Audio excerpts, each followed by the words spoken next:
Hello, കോഴികൾക്ക് കൊടുക്കുന്ന കുറച്ച് പച്ചമരുന്നുകളാണ് നമ്മളിന്ന് പരിചയപ്പെടുത്തുന്നത്. ആര്യവേപ്പ്, തുളസി, പനിക്കൂർക്ക, ഇഞ്ചി, വെളുത്തുള്ളി, മഞ്ഞൾ. പച്ചമഞ്ഞളാണെങ്കിൽ കൂടുതൽ നല്ലതാണ്. ഇതെല്ലാം കൂടെ ചേർത്തിട്ട് മിക്സിയിലിട്ട് നന്നായിട്ട് അരച്ചെടുക്കുക.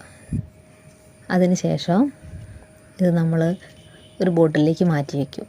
എന്നിട്ട് ആഴ്ചയിൽ 2 തവണയായിട്ടാണ് നമ്മളിത് കൊടുക്കുന്നത്.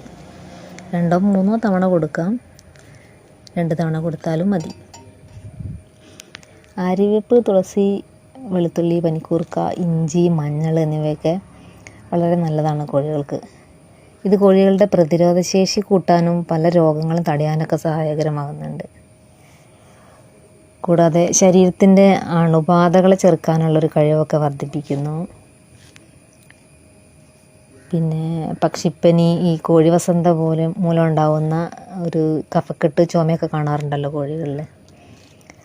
അങ്ങനെയുള്ള അസുഖങ്ങളൊക്കെ കുറയ്ക്കാൻ പനിക്കൂർക്കയും തുളസിയൊക്കെ സഹായകരമാണ്. ഇഞ്ചിയും വെളുത്തുള്ളിയൊക്കെ ദഹനശക്തി കൂട്ടിയിട്ട് തീറ്റ നന്നായിട്ട് ദഹിക്കാനൊക്കെ സഹായിക്കുന്നുണ്ട്. പിന്നെ വെളുത്തുള്ളി കോഴികളുടെയൊക്കെ വയറ്റിലെ വിരശല്യം ഒരു പരിധിവരെ തടയുന്നുണ്ട്. പിന്നെയുള്ളത് മഞ്ഞളും ആര്യവേപ്പും. അത് ബാക്ടീരിയ, വൈറസ് ബാധകളിൽ നിന്നൊക്കെ കോഴികളെ സംരക്ഷിക്കുന്നുണ്ട്.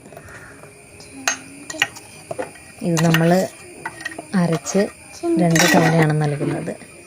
ഇത് കോഴിത്തീറ്റയുടെ കൂടെ ഇങ്ങനെ മിക്സ് ചെയ്തിട്ടും കൊടുക്കും, അല്ലാതെ കോഴികൾക്ക് കുടിക്കാനുള്ള വെള്ളത്തിൽ ചേർത്തിട്ടും നമുക്ക് കൊടുക്കാം. നമ്മുടെ വീഡിയോ നിങ്ങൾക്ക് ഇഷ്ടമാകുന്നുണ്ടെങ്കിൽ, ഉപകാരപ്രദമാകുന്നുണ്ടെങ്കിൽ നമ്മൾ ഒന്ന് ഫോളോ ചെയ്ത് സപ്പോർട്ട് ചെയ്യണേ. കുറേ പേര് നമ്മളെ ഫോളോ ചെയ്യുന്നില്ല, ഫോളോ ചെയ്ത് സപ്പോർട്ട്